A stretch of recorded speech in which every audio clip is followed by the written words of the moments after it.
Why does Iran want war with Israel, and what led to the recent missile attacks?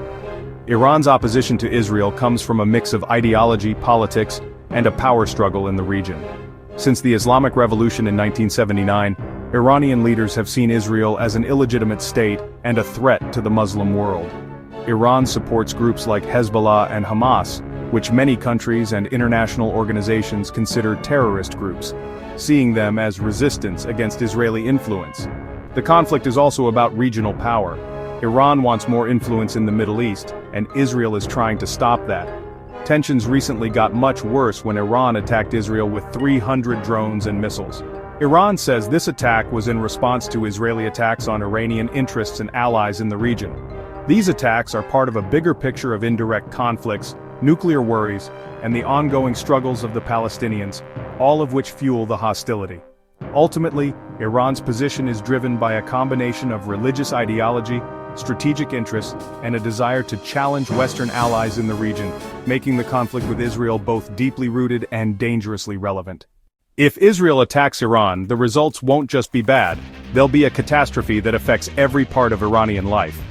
Israeli attacks would likely target important infrastructure like nuclear sites, power plants, military bases, and transportation hubs.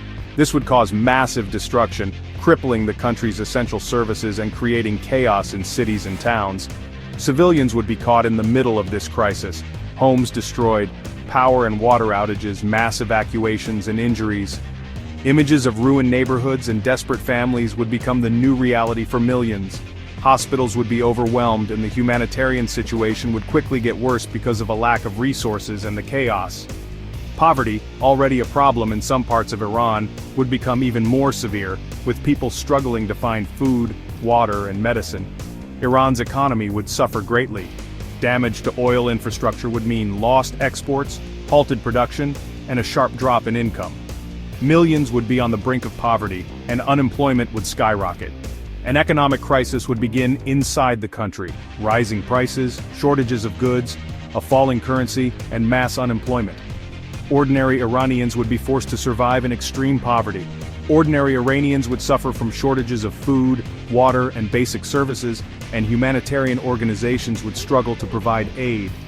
Children would grow up amidst ruins, and families would fight to survive.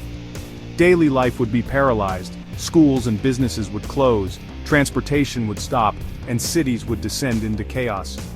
Poverty and despair would become the norm for millions. The government would declare a state of emergency, but rebuilding the destroyed infrastructure and economy would take many years. Amidst the devastation and poverty, public discontent would only grow. The scale of the destruction would cause a wave of sympathy and concern worldwide, and the international community would call for a ceasefire and urgent support for the victims. Despite the military action, Israel has repeatedly stated its interest in peace and stability in the region, emphasizing that its actions are a response to threats. Millions of Iranians might have to leave their homes, causing a humanitarian crisis and mass displacement. Refugees would seek shelter in neighboring countries, worsening regional instability. Rebuilding the destroyed infrastructure would take years, and the economic and human losses would be felt long after the conflict ends. Despite its internal problems, Iran has continued to support proxy groups throughout the region, which has been one of the reasons for the escalation. For Iran, an Israeli attack would be a national tragedy, leaving deep wounds in the country's society and economy. Iran's recent attack on Israel, which involved dozens of missiles and drones, only increased tensions and pushed Israel toward decisive action. In this conflict, it's the ordinary people who suffer the most, caught as hostages of political maneuvering and the struggle for influence in the Middle East.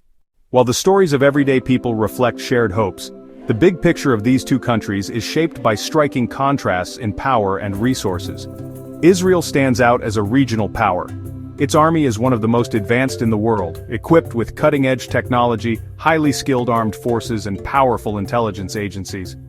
Israel's famous Iron Dome missile defense system, cyber operations, and advanced air force provide a significant strategic advantage.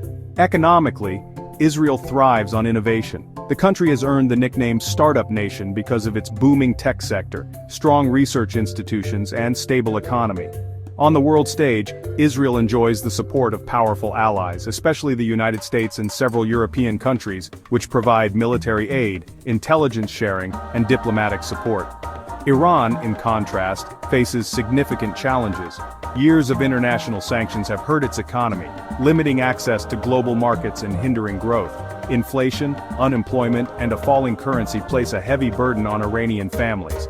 Militarily, while Iran has a large conventional army and regional influence through proxy groups, its equipment is often outdated, and its air force and navy lag behind Israel's. These differences shape the balance of power in the region.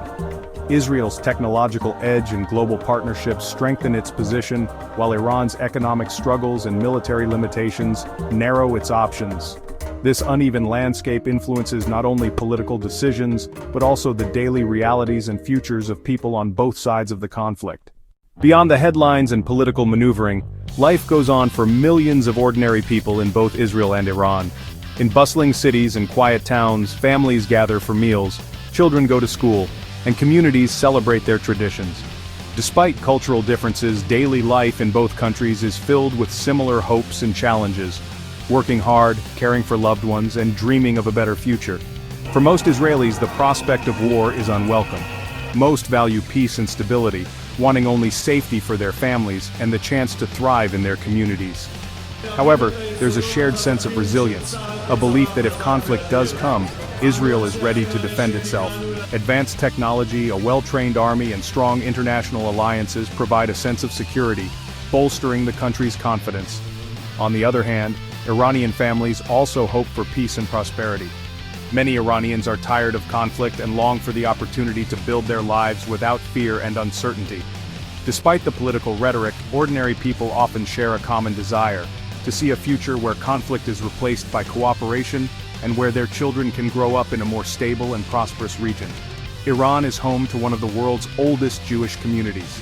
Jews in Iran maintain their traditions, celebrate religious holidays, and lead daily lives facing certain restrictions and the need to be cautious.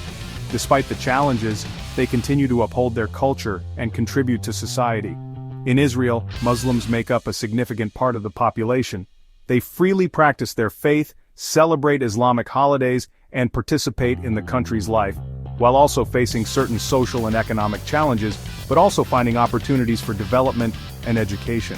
Historically, Israel and Iran were allies, cooperating in economics, technology, and culture.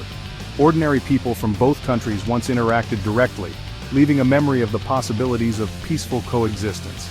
Ultimately, while leaders argue and tensions rise, it's the ordinary people who bear the burden of uncertainty.